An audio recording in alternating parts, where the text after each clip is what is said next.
আসসালামু আলাইকুম প্রিয় দর্শক, কেমন আছেন আপনারা? যে যেখান থেকে আমার ভিডিওটা দেখছেন ভালো থাকবেন, সুস্থ থাকবেন। আজকে আমি রান্না করব বউ খোদা। এটার নাম বউ খোদা, কারণ এটার নাম ছোটবেলা থেকে এটাই আমি শুনেছি।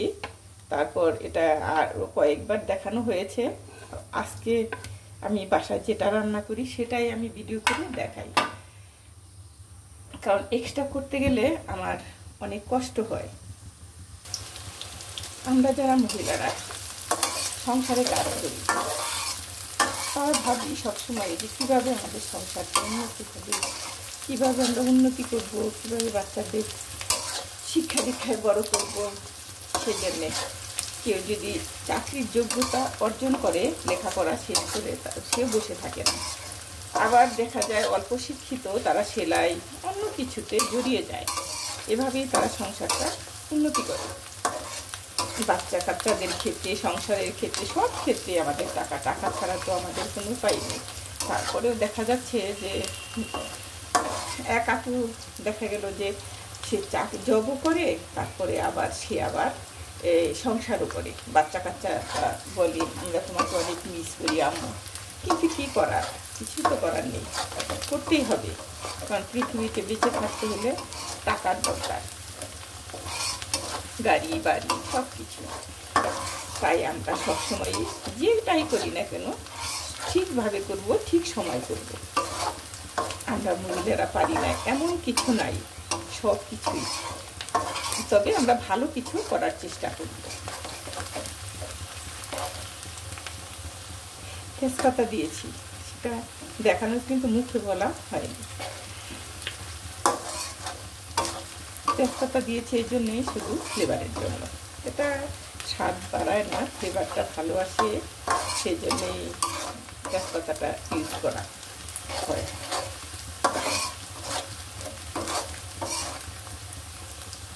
এখানে আমি একটু হলুদ দিয়ে দিলাম, কালারটা ভালো আসবে। দিয়ে দিচ্ছি একটু লবণ।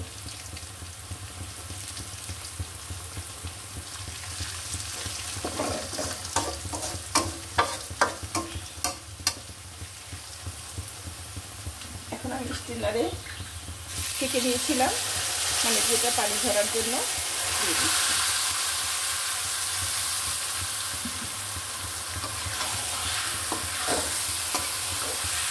কালারটা ভালো আসার জন্য আমি একটু হলুদ ইউজ করলাম। আপনারা আবার প্রশ্ন করবেন যে বউ খোদা তো সাদা থাকে।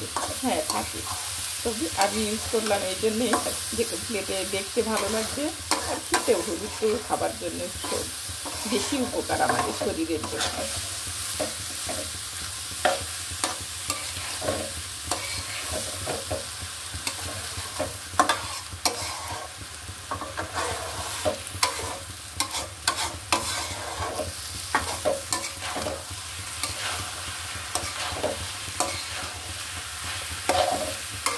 এখন তো গ্রামের বাড়িতে ধান আসছে, ধান প্রায় শেষ হয়ে গেছে নেওয়া, কিন্তু যে ধান যে সিদ্ধ করে ভাঙিয়ে নিয়ে আসে, ওটা হলো চাউলটা যে ভেঙে যায়, ওটা মানে যে পুরো এলাকায় কোনো কালো নাই, চাউল শুধু সাদা। এগুলি যখন ভুনা করে বা সেটা রান্না করে, তখন বড় বড় কড়াই বা বড় পাত্রের মধ্যে রান্না করে, সেটা অনেক সবাই মিলে মজা করে খাই যখন আমি যাই আর কি। এখনো তো যাওয়া হয় না।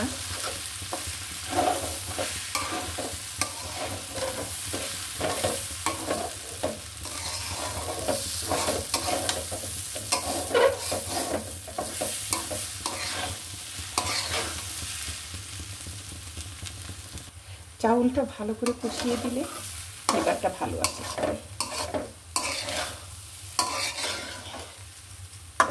পানিটা আমাদের হিসাব করে দিতে হবে, যেন এটা ঝরঝরা হয় একদম। চাউলটা যেন না থাকে, কিন্তু ঝরঝরে পোলাওয়ের মতো যেন ঝরঝরা থাকে। আর যদি একটু পানি বেশি হয় তাহলে কিন্তু একদম নরম হয়ে যাবে, ভালো লাগবে না খেতে।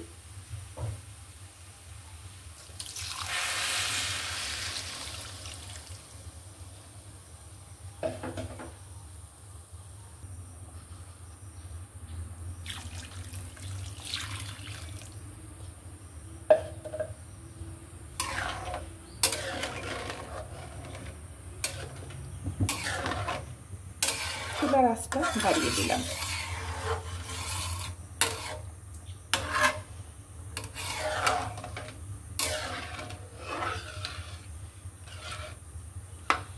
আর একটু লাগবে পানি।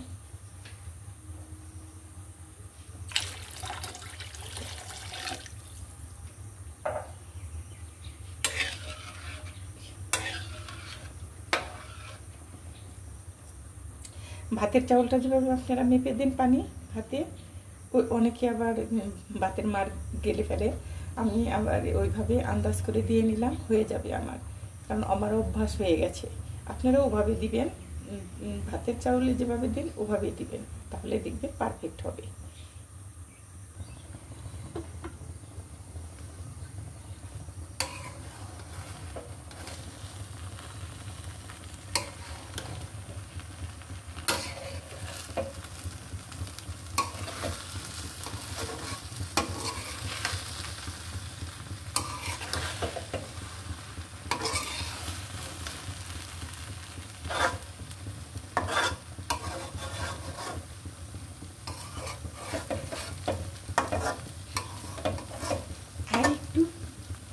ভাপে রাখবো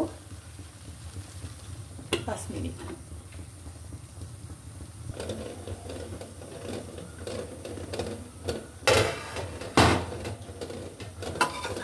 কত পারফেক্ট হয়েছে দেখুন, একদম ঝরঝরে।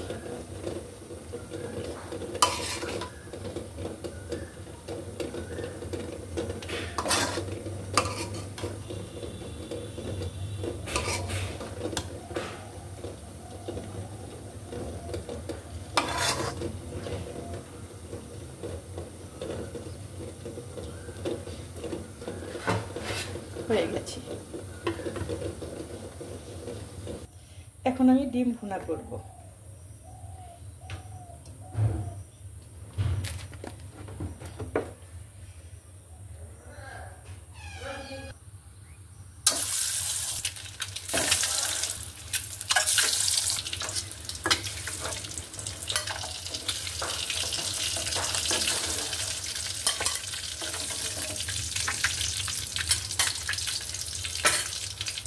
দিয়ে দিচ্ছি বেশ কিছু পেঁয়াজ,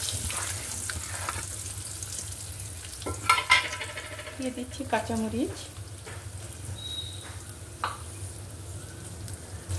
2 দারচিনি, 2 এলাচ,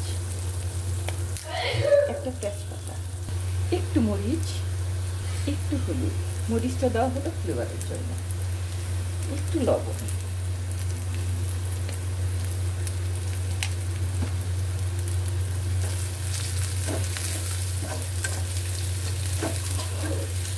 এখানে দেওয়া হলো টমেটো, একটু টমেটো কেটে দেওয়া হলো,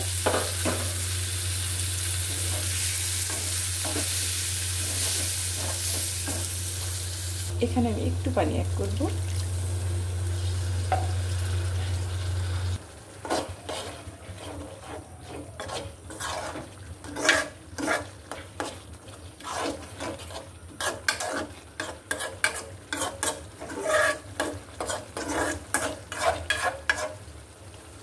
এখন আমি এখানে দিয়ে দিব ডিমটা।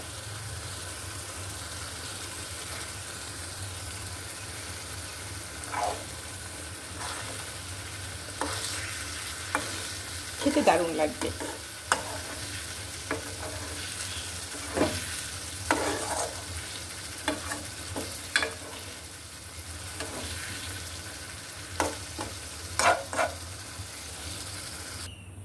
আপুরা ভাইয়ারা, যদি আমাকে লাইক না দেন তাহলে তো আমার এখান থেকে সরে যেতে হবে।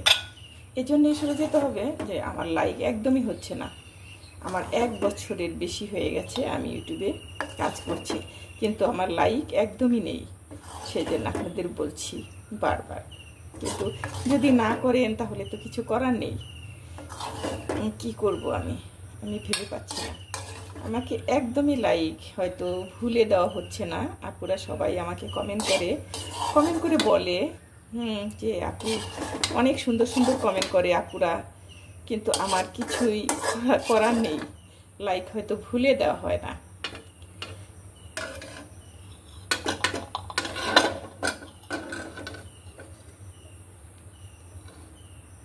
কমেন্ট করে আমাকে জানাবেন কেমন হয়েছে।